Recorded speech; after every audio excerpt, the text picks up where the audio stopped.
Hi folks, this is all the fruit, and here I have some German Medlars. I recently made the video picking German Medlars, then I made the video picking and eating German Medlars. Now why am I making a third video just eating German Medlars? Isn't it a little bit of a Medlar overkill? Well, you can never have too many Medlars. You can have too many videos, but in this case they are justified. Those are the Medlars from the first video, when I picked Medlars which were almost good enough for picking but not good enough for eating. And in the second video I picked Medlars which were good enough for eating but not necessarily good enough for storing and transporting. So what's the big difference? Well, the German Medlar is one of the best fruit in the world in my opinion, and one of the most underrated fruit.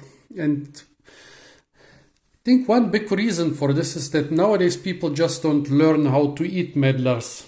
And with Medlars it's a make or break relationship with the first fruit. You can do so many things wrong with the first fruit, and if you do something wrong, you will never try a second one again. If you do everything right with the first fruit, or if you are lucky with the first fruit, or if you get explained everything by someone with the first fruit, then everything's gonna be fine. But yeah, as I already mentioned, picking them and eating them on the same day can be quite a problem.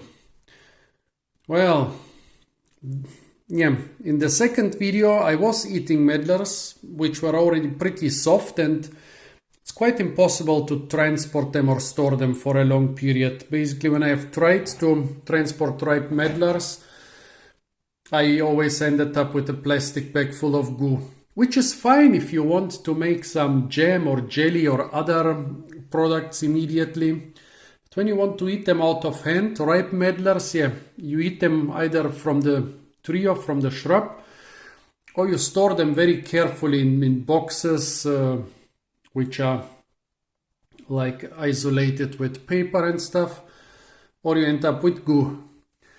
So that's why I picked those here a couple weeks earlier. Basically, if you want to transport the Medlar or store it for a longer period, you should pick it when it's already quite reddish but still pretty hard. And those here I picked actually a little bit early. I noticed I picked them quite early because some of them did come off with one leaf. That's actually a bad sign. And if you see Medlars like this in some store, don't buy them because they were picked too early. I picked those too early because I was at the spot too early. It was a little bit too early. It was already okay. They were not as underripe as most Medlars you will get in fruit shops, but they were still a little bit underripe. But there wasn't a single ripe one on all the Medlar trees I saw back there. So yeah, I knew I was a little bit too early. I still picked a lot of them. And then a couple weeks later at the other spot, I still picked a few which looked like this, but there were also a lot of those dark brown soft ones which were good to eat. And now I'm with the first batch, the ones I picked at almost the right time for picking Medlars, for storing and transporting them. So I brought them here and they have been lying around here for over 3 weeks. And actually, yeah, that's the problem when you store them in your flat, they get dry. If I had stored them in my basement, they would probably still be a lot juicier. When you pick them in autumn, especially in a rainy November day, they are quite juicy, but those here already quite shriveled up. So I already mentioned that Medlars basically ripen in 2 stages. Those here have basically reached the first stage. They are already quite reddish, brownish, but still hard. And then, quite suddenly, the cells basically die. They commit suicide. They explode, their cell walls burst and release the juices. And when this happens, somehow all those astringent, acidic components, they either turn into sweet components, or they get somehow processed, absorbed, transformed into something, while something else gets transformed into sweet sugars. So yeah, those medlars here are still not fit to eat. I've also tried to germinate seeds from many dozens of medlar plants, and yeah, when the fruit are still like this, the seeds will never germinate, they will just rot away. However, from those here, you could basically germinate seeds and get nice new medlar plants. Well, okay, so the cells explode, the fruit becomes sweet. And yeah, you think then everything is fine, you can eat it. Well, nope. It's still quite a difficult task. So those here, you can pick them. If you are lucky, they will be ripe enough, and in a couple days or weeks, they will be edible. Let's try one. Yeah, tastes like something that's almost edible. Sour, with a hint of sweetness and a very mild fruity flavor. But the dominant taste is astringency. Also, the fruit is already quite dry. It's not very astringent. Yeah, like something which is almost edible. Now look at this one here. One problem is when the fruit explodes all its cells, then it's basically a bag full of sweet goo. And then when it gets wounded, this goo comes out. In this case, the flesh, the liquefied flesh didn't come out, but just the juice. And it's so easy for this juice to get infected by fungi, by bacteria, by insects landing on it. Let's see if this juice was infected. No, it's not fermented. Basically, it tastes like very sweet fruit syrup. I would have guessed that this one is already bad. I wouldn't have eaten this medlar if it wasn't for the video. Now let's look at this one. Brown, soft. Those are good signs. Shriveled up, that's not the best sign, but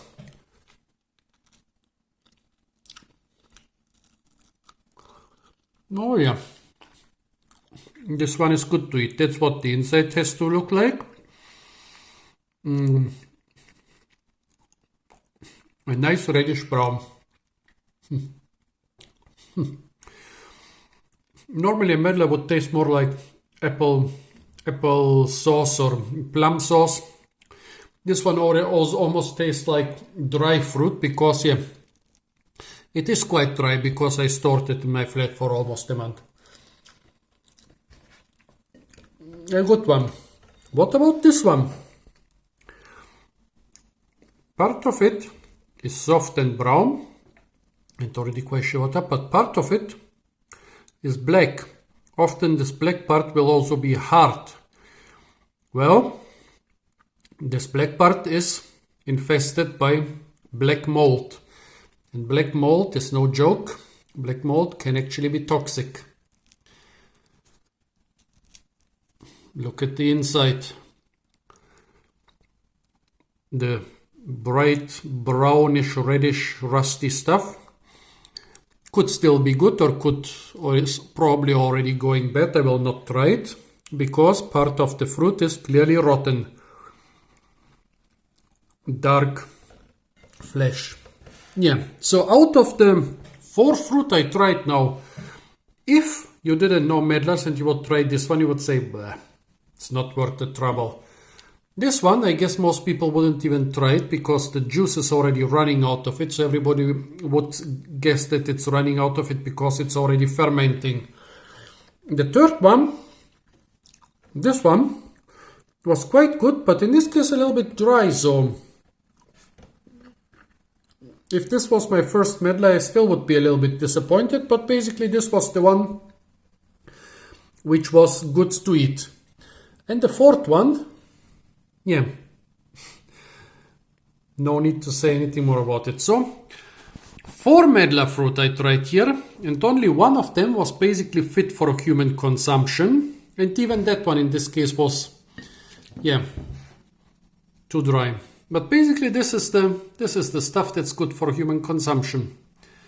This brown and soft and basically a bag full of dirt. That's what it looks on the inside. Rusty brown.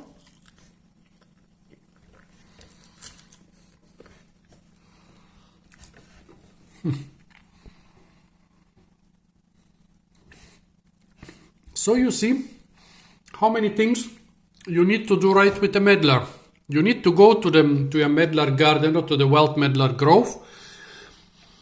When the first medlars are ripening, then you eat those first ripening medlars and pick the other ones and bring them home. If you eat the ones which are not ripe yet, they will be astringent and it will be disgusting. If you bring the ripe ones home, you will come home with a lot of goo. Well, so you have to eat the right ones on the spot. Bring the other ones home. Once you are home, you have to store them properly, not in a plastic bag, or you will end up with goo a couple days later. Well, not in a dry flat like I did, because then you'll have to wait so long that they will become dryish. Basically need to store them in a cool,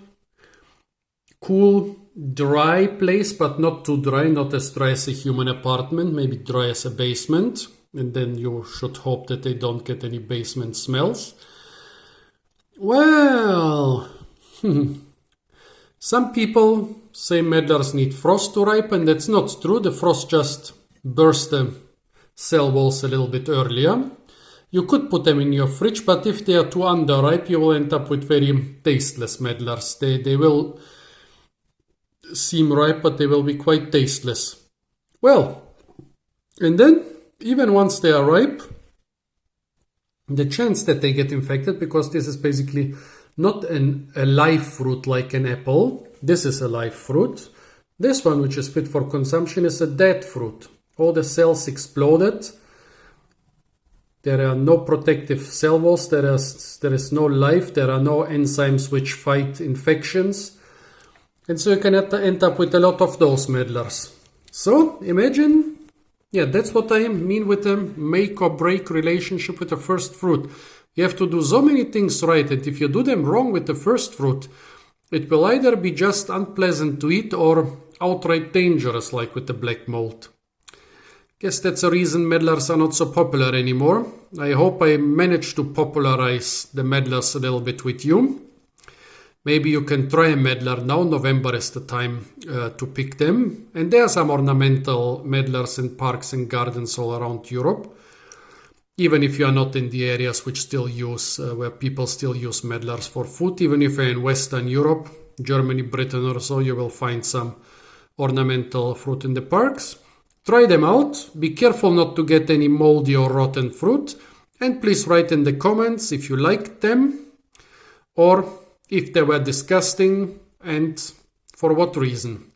Apart from that, stay tuned for a lot more fruit videos from the beautiful country of Germany, which I'm hopefully leaving soon. And don't forget to like, share, comment and subscribe.